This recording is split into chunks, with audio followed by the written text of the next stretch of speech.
different from any I had ever seen before. I was afraid.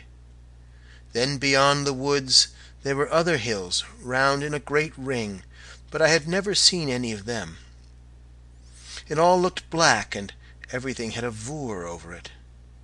It was all so still and silent, and the sky was heavy and grey and sad, like a wicked voorish dome in deep Dendo. I went on into the dreadful rocks.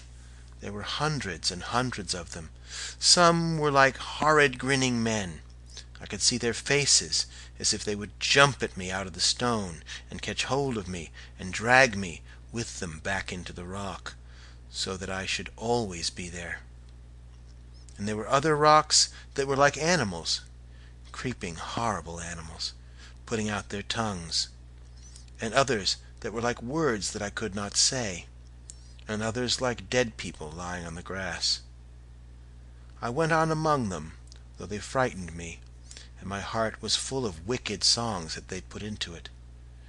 And I wanted to make faces and twist myself about in the way they did, and I went on and on a long way, till at last I liked the rocks, and they didn't frighten me any more. I sang the songs I thought of, songs full of words that must not be spoken or written down. Then I made faces like the faces on the rocks, and I twisted myself about like the twisted ones, and I lay down flat on the ground like the dead ones, and I went up to one that was grinning and put my arms round him and hugged. And so I went on and on through the rocks till I came to a round mound in the middle of them. It was higher than a mound. It was nearly as high as our house, and it was like a green basin turned upside down, all smooth and round and green, with one stone like a post sticking up at the top. I climbed up the sides, but they were so steep that I had to stop, or I should have rolled all the way down again. And I should have knocked against the stones at the bottom and perhaps been killed. But I wanted to get up to the very top of the big round mound. So I lay down flat on my face and took hold of the grass with my hands and drew myself up, bit by bit, till I was at the top. Then I sat down on the stone in the middle and looked all round about. I felt I had come such a long, long way, just as if I were 100 miles from home, or in some other country, or in one of the strange places I had read about in the tales of the genie and the Arabian Nights, or as if I had gone across the sea, far away, for years, and I had found another world that nobody had ever seen or heard of before, or as if I had somehow flown through the sky and fallen on one of the stars I had read about, where everything is dead and cold and gray, and there is no air, and the wind doesn't blow. I sat on the stone and looked all round and down and round about me.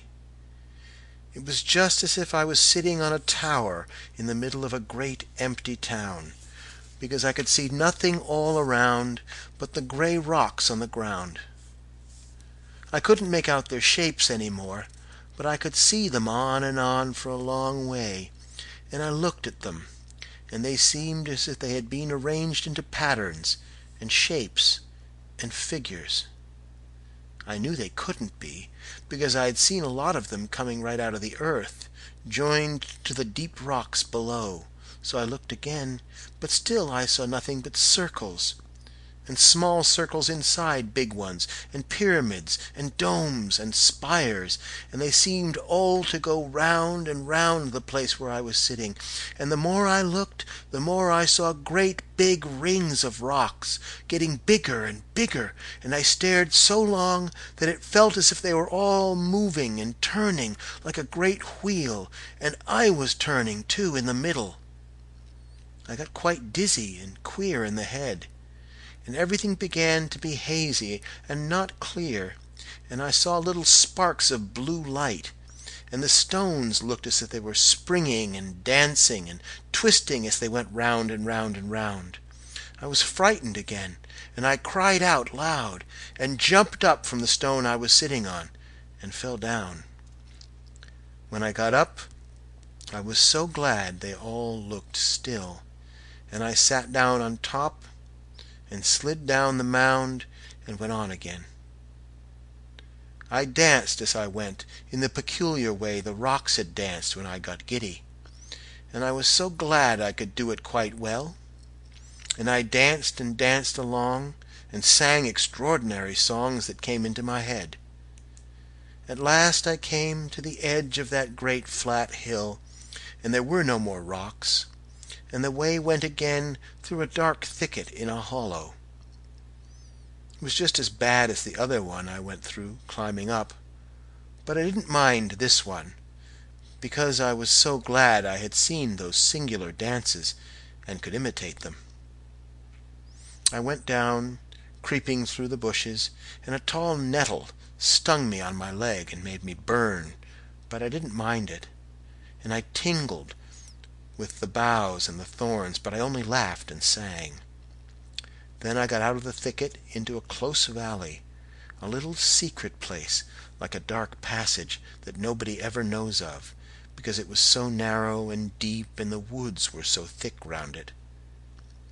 There is a steep bank with trees hanging over it, and there the ferns keep green all through the winter, when they are dead and brown on the hill. And the ferns there have a sweet, rich smell, like what oozes out of fir trees. There was a little stream of water running down this valley, so small that I could easily step across it. I drank the water with my hand, and it tasted like bright yellow wine, and it sparkled and bubbled as it ran down over beautiful red and yellow and green stones, so that it seemed alive and all colors at once. I drank it, and I drank more with my hand. But I couldn't drink enough, so I lay down and bent my head and sucked the water up with my lips. It tasted much better drinking that way, and a ripple would come up to my mouth and give me a kiss, and I laughed and drank again, and pretended there was a nymph, like the one in the old picture at home, who lived in the water and was kissing me. So I bent low down to the water, and put my lips softly to it, and whispered to the nymph that I would come again. I felt sure it could not be common water. I was so glad when I got up and went on. And I danced again, and went up and up the valley under hanging hills. And when I came to the top, the ground rose up in front of me, tall and steep as a wall, and there was nothing but the green wall and the sky. I thought of forever and forever, world without end, amen. And I thought I must have really found the end of the world, because it was like the end of everything, as if there could be nothing at all beyond, except the kingdom of Vur, where the light goes when it is put out, and the water goes when the sun takes it away. I began to think of all the long, long way I had journeyed, how I had found a brook and followed it on, and gone through bushes and thorny thickets, and dark woods full of creeping thorns. Then I had crept up a tunnel under trees, and climbed a thicket, and seen all the gray rocks, and sat in the middle of them when they turned round. And then I had gone on through the gray rocks, and come down the hill through the stinging thicket, and up the dark valley, all a long, long way. I wondered how I should get home again, if I could ever find the way, and if my home was there any more, or if it were turned and everybody in it into gray rocks, as in the Arabian Nights. So I sat down on the grass and thought what I should do next. I was tired, and my feet were hot with walking, and as I looked about I saw there was a wonderful well just under the high, steep wall of grass. All the ground round it was covered with bright green dripping moss. There was every kind of moss there, moss like beautiful little ferns, and like palms and fir trees, and it was all green as jewelry, and drops of water hung on it like diamonds.